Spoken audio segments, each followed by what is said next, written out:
આપણે ક્ષતિની વાત કરતા હતા, છેલ્લે ઇલેક્ટ્રોનથી સમૃદ્ધ અને ઇલેક્ટ્રોનથી ઉણપ આ બે પ્રકારની ક્ષતિની આપણે વાત કરી હતી. હવે એમના ચુંબકીય ગુણધર્મો તરફ આપણે આગળ વધીએ. ચુંબકીય ગુણધર્મો. ચુંબકીય ગુણધર્મો. ચુંબકીય ગુણધર્મોની અંદર કોઈ પણ પદાર્થ છે, કોઈ પણ અણુ, પરમાણુ કે તમે આયન લઈ લ્યો, તો પરમાણુ છે એમની અંદર પણ ઇલેક્ટ્રોન હોવાના, અણુ છે એમની અંદર પણ ઇલેક્ટ્રોન હોવાના, અથવા તો કોઈ પણ પદાર્થ એવો નથી કે જેમની અંદર ઇલેક્ટ્રોન અસ્તિત્વ ધરાવતો ન હોય. દરેક પદાર્થની અંદર ઇલેક્ટ્રોન અસ્તિત્વ ધરાવે છે. એટલે પાયાનો જે ઘટક જે છે એ કોણ છે? ઇલેક્ટ્રોન છે. અને આ ઇલેક્ટ્રોન છે એ શું બતાવે છે? ચુંબકીય ગુણધર્મ બતાવે છે. કોઈ પણ પદાર્થ એવો નથી કે જેમની અંદર ઇલેક્ટ્રોન નથી. ઇલેક્ટ્રોન છે. પરમાણુ લઈ લો તો પરમાણુની અંદર પણ ઇલેક્ટ્રોન છે. તો એ પણ શું બતાવે છે? થોડા ઘણા અંશે ચુંબકીય ગુણધર્મ દર્શાવે છે. હવે જે આ ચુંબકીય ગુણધર્મ દર્શાવે છે પરમાણુઓ, તેના કારણે બે પ્રકારના એના ગુણધર્મો છે. કયા પ્રકારના?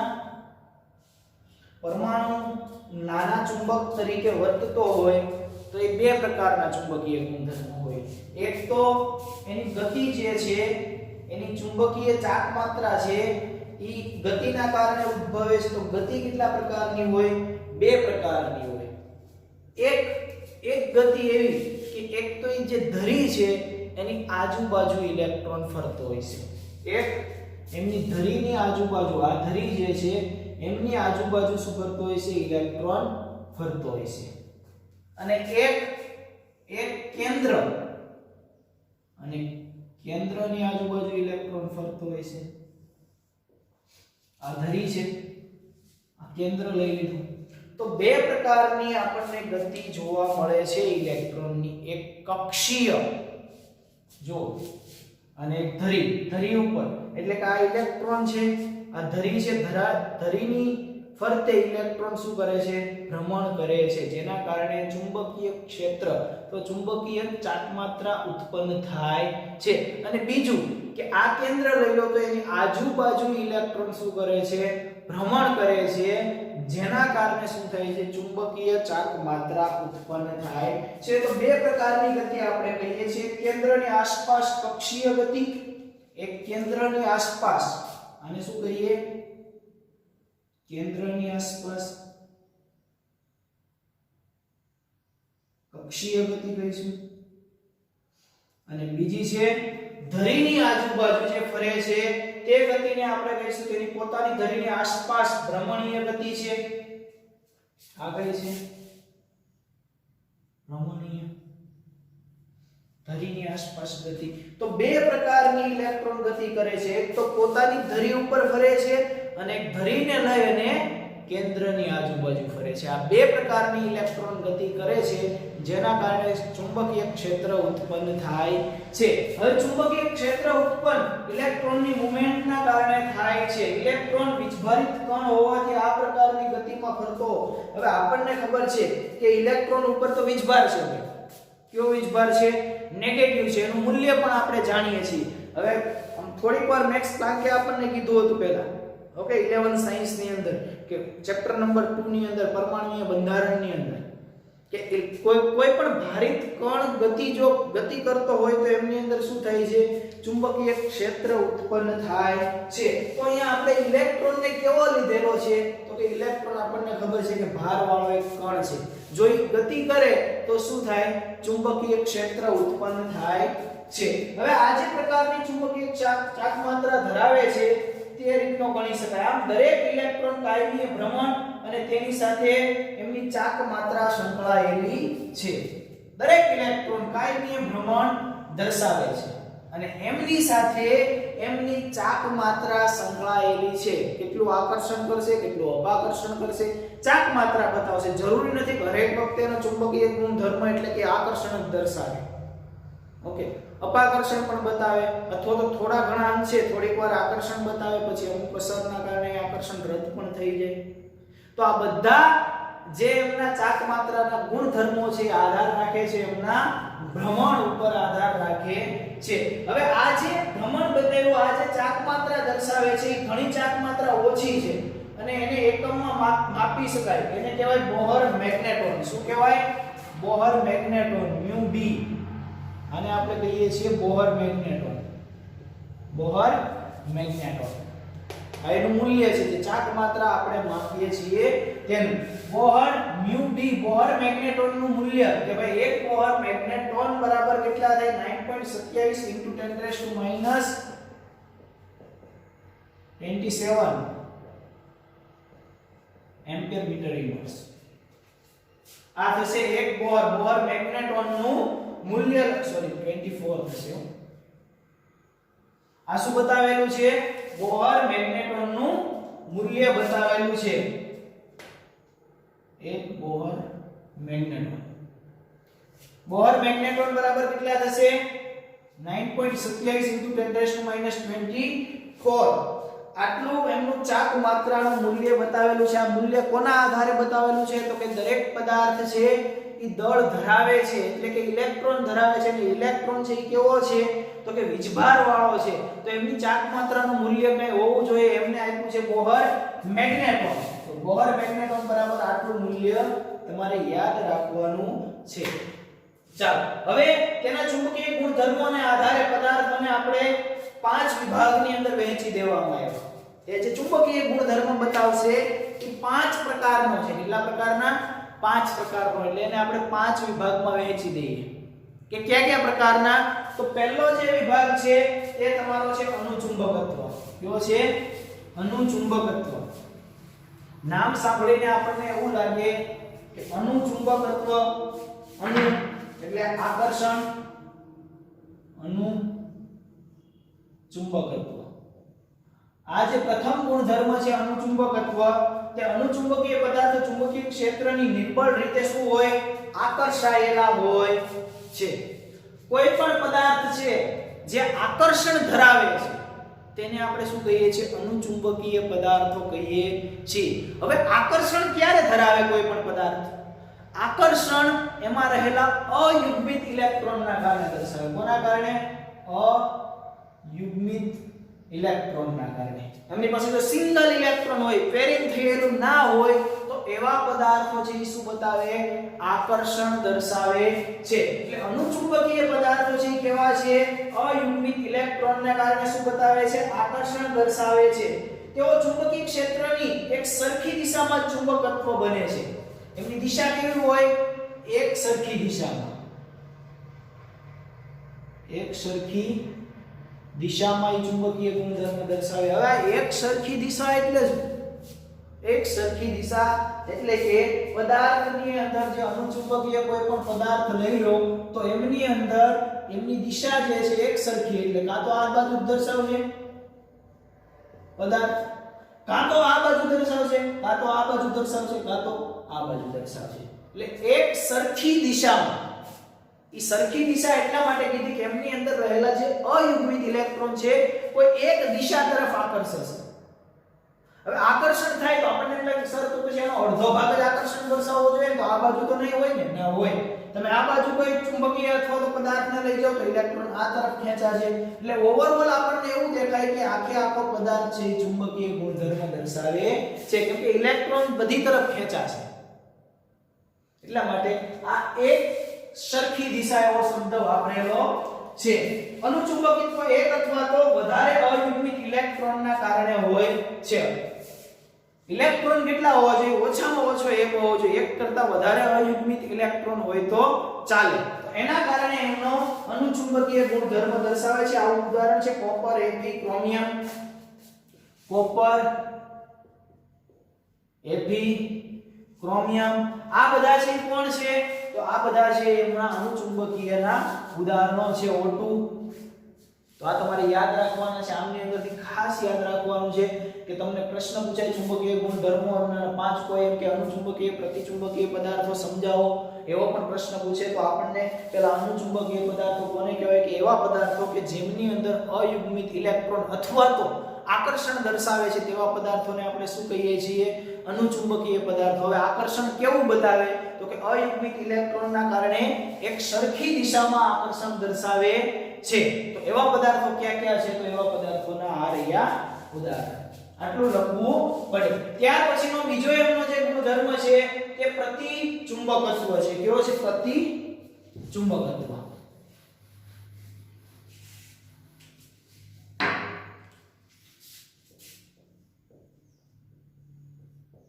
પ્રતિચુંબકત્વ. ચાલો ભાઈ, આ ગુણધર્મ આપણને જોઈને એવું લાગે કે પ્રતિચુંબકીય પદાર્થો છે ઈ આમની અંદર આકર્ષણ આવ્યું. આમની અંદર શું આવ્યું? આકર્ષણ આવ્યું. આકર્ષણ કોના કારણે આવ્યું તો કે અયુગ્મિત ઇલેક્ટ્રોનના કારણે આવ્યું સરખી દિશામાં. પ્રતિચુંબકીય એટલે કે આકર્ષણ ધરાવતા નથી. કેવા છે? અપાકર્ષણ છે. આમની અંદર શું છે? અપાકર્ષણ. હવે અપાકર્ષણ ક્યારે દર્શાવે તો કે અપાકર્ષણ જે છે એ યુગ્મ હોય ને ઇલેક્ટ્રોન ત્યારે દર્શાવે. જ્યારે ઇલેક્ટ્રોનનું પેરિંગ થઈ ગયેલો અપ અને ડાઉન પેરિંગ થઈ જાય એટલે હવે આ ઇલેક્ટ્રોન પ્રક્રિયા કરવાનો છે નહીં. આપણને ખબર છે કે ઇલેક્ટ્રોનની ભ્રમણની દિશા +1/2 અને -1/2 હોય છે. તો +1/2 આ એકની અને બીજાની -1/2 તો અંતે તો શૂન્ય થઈ ગયું. તો હવે કોઈ પણ પ્રકારનું આકર્ષણ દર્શાવવાનો છે નહીં. અપ ડાઉન કેવું થઈ જાય સરખું. એટલે આ ઇલેક્ટ્રોન છે આ કેવા છે? યુગ્મ છે. આવી રીતે હવે આમાં કોઈ ચુંબકીય ગુણધર્મ જોવા મળશે ને. આમાં તો કેવું હતું? આવી રીતે અયુગ્મિત સિંગલ ઇલેક્ટ્રોન એક અથવા તો એક કરતા વધારે અયુગ્મિત ઇલેક્ટ્રોન હતા જેના કારણે આકર્ષણ દર્શાવતા. આમાં કેવા છે? અપાકર્ષણ. પ્રતિચુંબકીય અપાકર્ષણ. અપાકર્ષણ કોના કારણે છે તો કે યુગ્મ ઇલેક્ટ્રોનના કારણે છે. હવે યુગ્મિત ઇલેક્ટ્રોન છે એ કોઈ પણ પ્રકારનું આકર્ષણ દર્શાવતા નથી. એમને કોઈની સાથે પ્રક્રિયા કરવાની જરૂર હોતી નથી કેમ કે ખુદનું કેવું છે? પેરિંગ થયેલું છે, યુગ્મીકરણ થયેલું છે, યુગ્મ બની ગયેલા છે. હવે આમાં ચુંબકીય ગુણધર્મ તો જોવા મળતો છે નહીં. તો એમના ઉદાહરણ આપી દેવાના. NaCl_C6H2O, NaCl_C6H6H2O આ બધા કોણ છે? અને મીઠાની અંદર નથી જોવા મળતો કોઈ ચુંબકીય. શાના કારણે નથી જોવા મળતો? કારણ કે એમની અંદર ઇલેક્ટ્રોનનું યુગ્મીકરણ થયેલું હોવાથી તેમની અંદર કોઈ પણ પ્રકારનો ચુંબકીય ગુણધર્મ જોવા મળતો નથી. એટલે કે પ્રતિચુંબકીય છે. અપાકર્ષણ કરશે ઉલટા.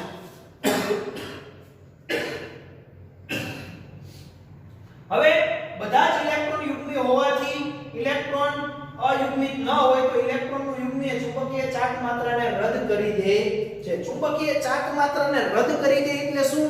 રદ કરી દે એટલે બીજું કાંઈ નહીં. આપણી પાસે જો અયુગ્મિત ઇલેક્ટ્રોન છે તો હવે આકર્ષણ બતાવશે કોઈની સાથે. પણ જેવો બીજો ઇલેક્ટ્રોન આવે એટલે શું થાય? આમની ચાક માત્રા જે ચુંબકીય ચુંબક પ્રત્યે જે આકર્ષણ છે એ શું કરી દે છે? એની ચાક માત્રા રદ કરી દે છે. ચાલો, ત્યાર પછી ત્રીજો પ્રકાર જે છે આપણો લોહ ચુંબકત્વ. કયો છે? લોહ ચુંબકત્વ.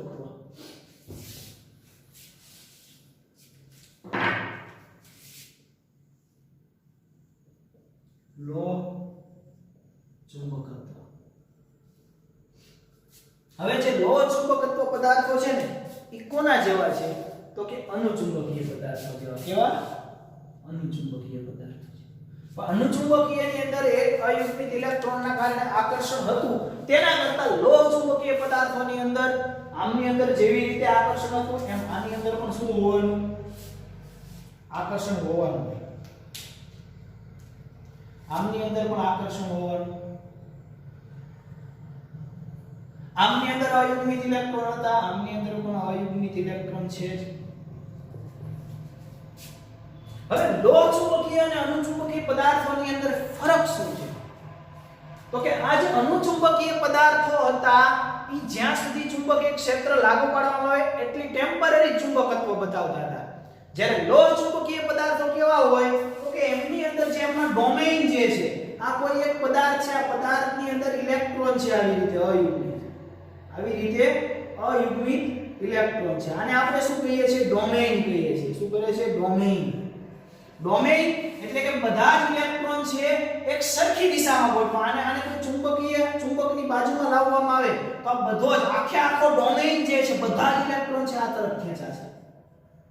આવી રીતે તો બધા ચુંબકીય ગુણધર્મો દર્શાવશે. અહીંયાથી માનો કે Fe આયન લોખંડનો ટુકડો હું લઈ જાઉં છું આની બાજુ, તો શું કરશે આ? તો કે લોખંડનો ટુકડો લઈ જતા આ બધા જે ડોમેઇન છે શું કરશે? આના તરફ ખેંચાશે. અથવા તો હું એમ કહું કે આ લોખંડનો ટુકડો છે. કોણ છે? લોખંડ. અહીંયા હું ચુંબક લઈ જાઉં છું એની બાજુમાં, તો બધા જ ઇલેક્ટ્રોન છે એ આના તરફ ખેંચાશે. એટલે ડોમેઇનની દિશા છે કેવી થઈ જશે? એક સરખી થઈ જશે અને ચુંબકીય ગુણધર્મ દર્શાવશે. તમે જોયેલું હશે કે ભાઈ લોખંડની ખીલી હોય એને ચુંબકના ટુકડા ઉપર મૂકી દઉં 1 મહિનો દિવસ માટે, તો ખીલીની અંદર પણ અમુક સમય પછી ચુંબકીય ગુણધર્મો આવી જાય. ખીલી પણ ચોંટવા લાગે ચુંબકની જેમ બીજા સાથે. એવી રીતે આ છે કાયમી ચુંબકીય ક્ષેત્ર બતાવે છે. કેવું બતાવે છે? કાયમી. અને કેવું છે? પ્રબળ છે, વધારે છે. આની બાજુમાં જે કોઈ ટુકડો લઈ જવામાં આવે એ કાયમી ચુંબકીય ગુણધર્મો દર્શાવે છે. અનુચુંબકીય એવું ન હતું કાયમી માટે, એ ટેમ્પરરી હતું. એટલે વિશેષ આ જે લોહ ચુંબકત્વની અંદર વિશેષ જે છે એ iron, cobalt, nickel, gadolinium, cobalt, nickel, iron આ બધા જે પદાર્થો છે ઉદાહરણો છે કોના છે? લોહ ચુંબકીય પદાર્થોના છે. લોહ ચુંબકત્વના ઉદાહરણ છે. હવે આ ઉદાહરણ આપણે યાદ રાખશું, એનું વર્ણન કરી લઈશું. આકર્ષણ બતાવે. આકર્ષણ કોના કારણે બતાવે? અયુગ્મિત ઇલેક્ટ્રોનને કારણે. આવી રીતે તમારી ટેક્સ્ટ બુક ની અંદર એ આકૃતિ નીચે આપેલી છે એ કરીને. ઓકે, એમની અંદર જો ચુંબકીયની દિશા જે છે આ ડોમેઇન એટલે કે ઇલેક્ટ્રોન છે કેવા છે? એક જ દિશાની અંદર છે. બધા જ up up up up single અયુગ્મિત ઇલેક્ટ્રોન તમારી ટેક્સ્ટ બુક ની અંદર જે બોક્સ કરીને આવી આકૃતિ આપેલી છે એમાં A, B ને C આપેલી છે. એમાં એ આકૃતિ જોવા આવી આપેલી છે. કોની છે? તો કે એ છે લોહ ચુંબકત્વ પદાર્થોની આકૃતિ છે. તો એમની અંદર બધા અયુગ્મિત ઇલેક્ટ્રોન છે. એટલે કે ડોમેઇનની દિશા કેવી છે?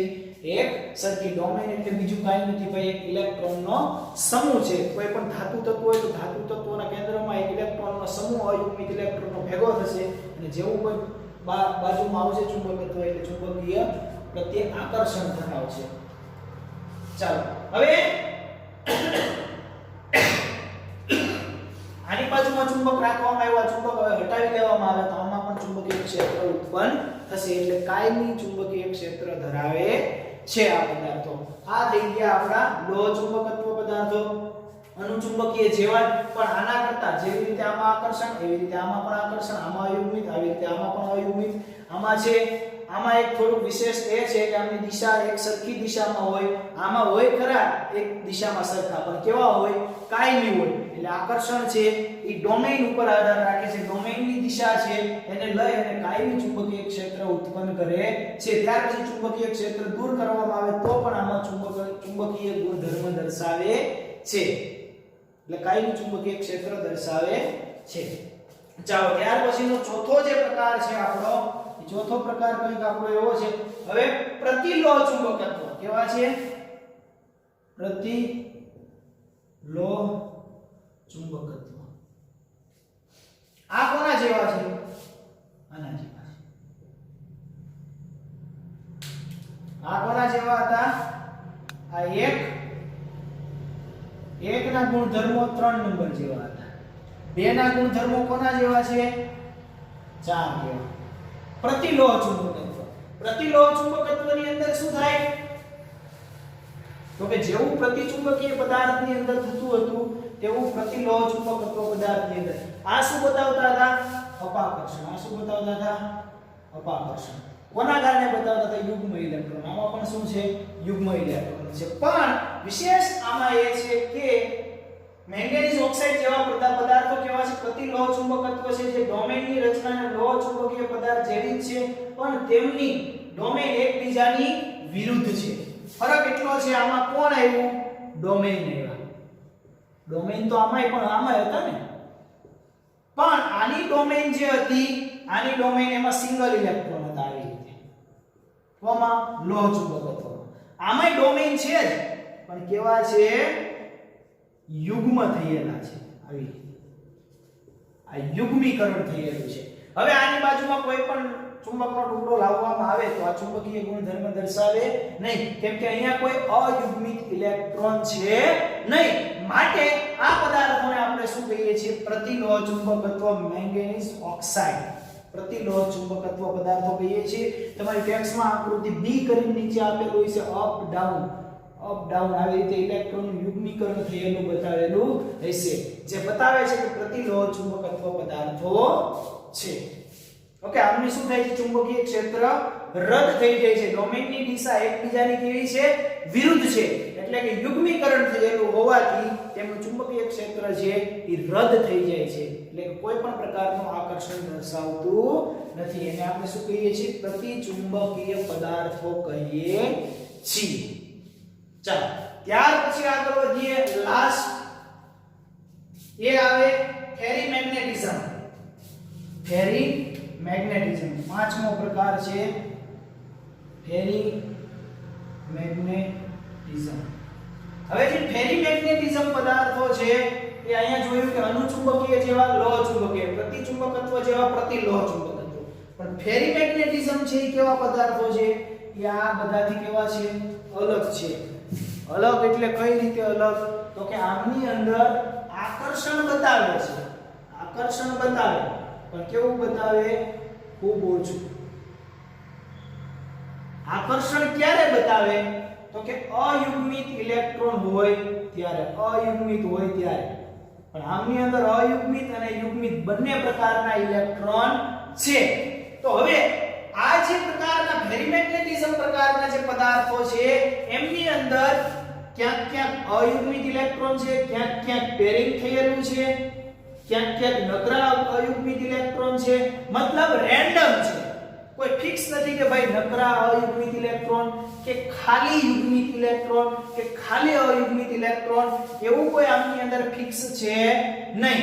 તેથી આ પદાર્થો છે એ અયુગ્મિત ઇલેક્ટ્રોન ક્યાંક ક્યાંક થોડા ઘણા અંશે હોવાના કારણે થોડું ઘણું આકર્ષણ દર્શાવે છે. તેના કારણે એમની અંદર ચુંબકીય ક્ષેત્ર ઉત્પન્ન થાય છે અને ટેમ્પરરી ઉત્પન્ન થાય છે. થોડું ઘણું શું બતાવે છે?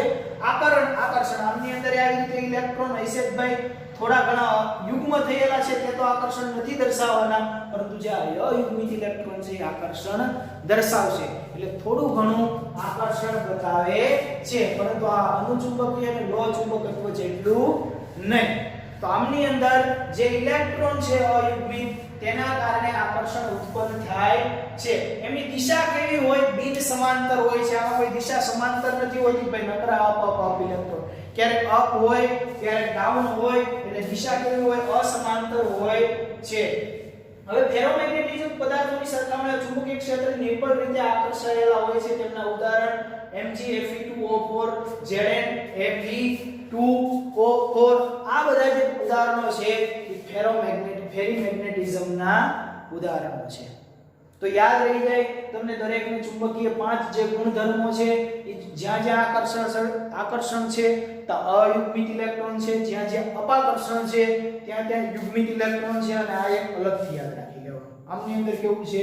બધું મિશ્ર છે.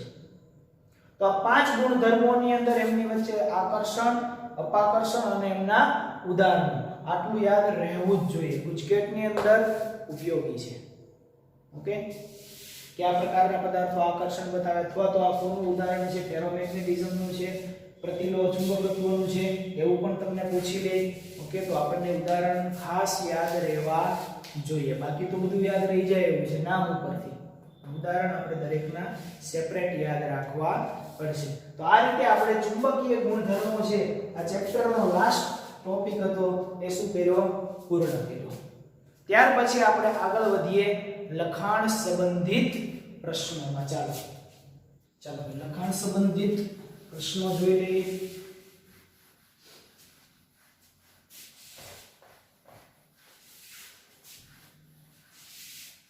તમારી ટેક્સ્ટ બુકની અંદર જે લખાણ સંબંધિત પ્રશ્નો આપેલા છે તેની વાત કરીએ આપણે.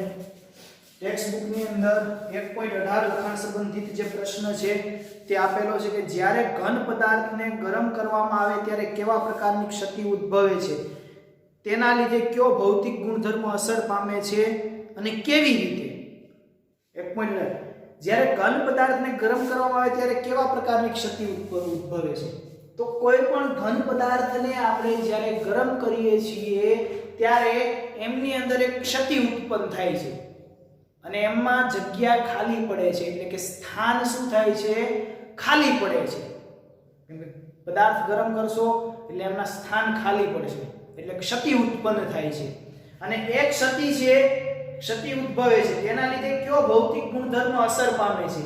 તેમના લીધે તેમની ઘનતામાં શું થાય છે? ઘટાડો થાય છે. કારણ કે જગ્યા કેવી થઈ ગઈ છે? ખાલી થઈ ગઈ છે, જેના કારણે ઘનતામાં ઘટાડો થાય છે અને સ્ફટિકના એકમ કદમાં રહેલા આયનોની સંખ્યામાં પણ શું થાય છે? ઘટાડો થાય છે. એમના આયનોની સંખ્યામાં પણ શું થાય? ઘટાડો થાય છે. ચાલો એ કેવી રીતે થાય એ જ આપણે સમજીએ. આટલું એમની અંદર લખવાનું છે. ત્યાર પછી 1.19 છે. નીચેના સંયોજનો કયા પ્રકારની તત્વયોગમિતીય ક્ષતિ દર્શાવે છે?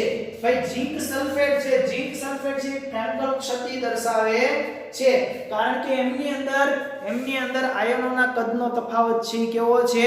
મોટો છે, માટે ફ્રેન્કલ ક્ષતિ દર્શાવે. બીજું આપેલું છે AgBr. AgBr છે એ કયા પ્રકારની ક્ષતિ દર્શાવે? બંને ફ્રેન્કલ અને શોર્ટકી ક્ષતિ દર્શાવે છે. ટેક્સ્ટ બુક ની અંદર આપણે જે ભણી ગયા હતા તે જ છે. ત્યાર પછી 1.20 છે. આયનીય ઘન પદાર્થમાં જ્યારે ઊંચી સંયોજકતા વાળો ધન આયન તેમાં અશુદ્ધિ તરીકે દાખલ કરવામાં આવે છે ત્યારે રિક્ત સ્થાનોમાં કેવી રીતે દાખલ થશે તે સમજાવો. હવે ઊંચી સંયોજકતા વાળો આયન જ્યારે એમની અંદર દાખલ કરવામાં આવે છે ત્યારે આપણને ખબર છે ઉદાહરણ લીધું હતું NaCl સોડિયમ ક્લોરાઇડ. એમની અંદર સ્ટ્રોન્શિયમ ક્લોરાઇડ છે અશુદ્ધિ નાખી હતી, તો એક સ્ટ્રોન્શિયમ નાખતા હતા તો બે સોડિયમ Na+ છે શું થતા હતા? દૂર થતા હતા. અને એક ધન આયનનું સ્થાન કોણ લઈ લેતો તો? સ્ટ્રોન્શિયમ, અને એક સ્થાન ખાલી રહેતું હતું. તો એ જે વર્ણન છે એ આ પ્રશ્નની અંદર લખવાનું છે. ચાલો ત્યાર પછી આયનીય ઘન પદાર્થ જેમને ધાતુમાં વધારો શક્તિને કારણે પરમાણુય રિક્ત સ્થાનો હોય છે તે રંગ દર્શાવે છે. યોગ્ય ઉદાહરણ સાથે સમજાવો. એટલે તમારે જે ઓલું ફર્બેન જેન્ટર કેન્દ્ર વાળો જે ક્ષતિ છે ને આખી ફર્બેન જેન્ટર કેન્દ્ર, ફર્બેન જેન્ટર સેન્ટર, એટલે F કેન્દ્રીય ક્ષતિ છે એ આખું આમની અંદર લખવાનું છે. એમનો જે રંગ પરિવર્તન થાય છે કોના કારણે થાય છે? તો કે ઇલેક્ટ્રોનના કારણે છે. મુક્ત ઇલેક્ટ્રોન જે ભૂમિ અવસ્થામાંથી ઉત્તેજિત અવસ્થામાં જાય ત્યારે એમના રંગની અંદર શું થાય છે? પરિવર્તન થાય છે. ચાલો એના પછી છે સમૂહ નંબર 14 ના તત્વોને યોગ્ય અશુદ્ધિ દ્વારા ડોપિંગ કરીને n પ્રકારના અર્ધવાહકોમાં પરિવર્તિત કરવું છે. આ અશુદ્ધિ કયા સમૂહમાં સમાવિષ્ટ હોવી જોઈએ? ઓકે, જે n પ્રકારની અશુદ્ધિ છે તે આપણે આમની અંદર લખવાની છે. ભાઈ કયા આવવાની અંદર હોવી જોઈએ? સમૂહ 14 ના તત્વો n પ્રકારના અર્ધવાહકો બનવા માટે સમૂહ 15 ના તત્વો જેવા આર્સેનિક ફોસ્ફરસ વગેરે ઉમેરવામાં આવે છે. આમની અંદર શું ઉમેરવામાં આવે છે? આર્સેનિક અને ફોસ્ફરસ ઉમેરવામાં આવે છે. જે સમૂહ 14 ના તત્વોના ઇલેક્ટ્રોનની સંખ્યા વધે છે અને ઋણ ભારિત અર્ધવાહકોમાં પરિવર્તન થાય છે. એટલે 15મા સમૂહના અંદરની સમાવિષ્ટ થાય છે. આપણે જે વાત કરી કે બે પ્રકારના ફોસ્ફરસ અને આર્સેનિક આપણે લઈ લેવાના છે. ત્યાર પછી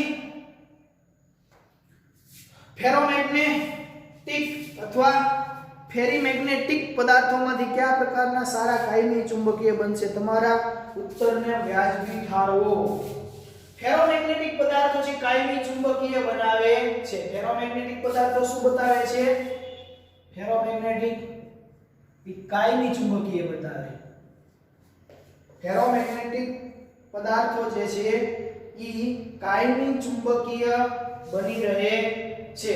ઘન અવસ્થામાં લોહ ચુંબકીય પદાર્થો ધાતુ આયનો એક નાના વિસ્તારમાં સામૂહિક રીતે ગોઠવાયેલ છે જેને આપણે ડોમેઇન કહીએ છીએ. આમ ડોમેઇન એક નાનું ચુંબક છે, લોહ ચુંબકીય પદાર્થ છે, બિન ટુકડામાં ડોમેઇનની દિશા.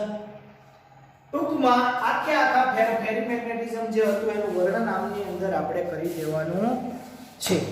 તો આ થઈ ગયા તમારા લખાણ સંબંધિત પ્રશ્નો. એની અંદર ફેરોમેગ્નેટિઝમ આખું લખવાનું છે. આ રીતે આપણે અહીંયા ફિઝિકલ કેમિસ્ટ્રીનું ચેપ્ટર નંબર 1 ઘન અવસ્થા જે છે તે પૂર્ણ કરીએ છીએ. હવે આ ચેપ્ટરની અંદર નું નીટ અને JEE ના લેક્ચર સ્ટાર્ટ થશે. ફિઝિકલ કેમિસ્ટ્રીનું આ ચેપ્ટર જે છે એ ખૂબ અગત્યનું છે. આના પછી આપણે નેક્સ્ટ નવું ચેપ્ટર ચાલુ કરશું, એ પણ આપણું ફિઝિકલ કેમિસ્ટ્રીનું જ હશે. પહેલા આપણે કેમ કે ફિઝિકલ કેમિસ્ટ્રીની અંદર થોડું ગણતરી વાળું આવે એટલે વધારે પ્રેક્ટિસ થાય એના માટે પ્રથમ ફિઝિકલ કેમિસ્ટ્રી ભણવી જરૂરી છે. એટલે પહેલા આપણે ફિઝિકલ કેમિસ્ટ્રીના જે ચેપ્ટર છે એ બધા પૂર્ણ કરશું. ત્યાર પછી અકાર્બનિક એટલે કે ઇનઓર્ગેનિક કેમિસ્ટ્રીના જે ચેપ્ટર તમારા 12 સાયન્સની અંદર જે છે તે બધા પૂર્ણ કરશું. અને છેલ્લે જે તમારું છે લાસ્ટમાં આપણે ઓર્ગેનિક કેમિસ્ટ્રી પૂર્ણ કરશું. તો પહેલા આપણે બધું ફિઝિકલ કેમિસ્ટ્રી ભણશું, પછી બધું જ ઇનઓર્ગેનિક કેમિસ્ટ્રી ભણશું અને લાસ્ટમાં આપણે ઓર્ગેનિક કેમિસ્ટ્રી ભણશું. તો આ ચેપ્ટર છે ગુજરાત બોર્ડ મુજબ અહીંયા પૂર્ણ થાય છે. નીટ JEE લેવલનું હજી બાકી છે કે ગુજકેટ લેવલ. ઓકે, એ કેવું છે હજી બાકી છે. તો એ ચેપ્ટરને હવે આપણે આગળ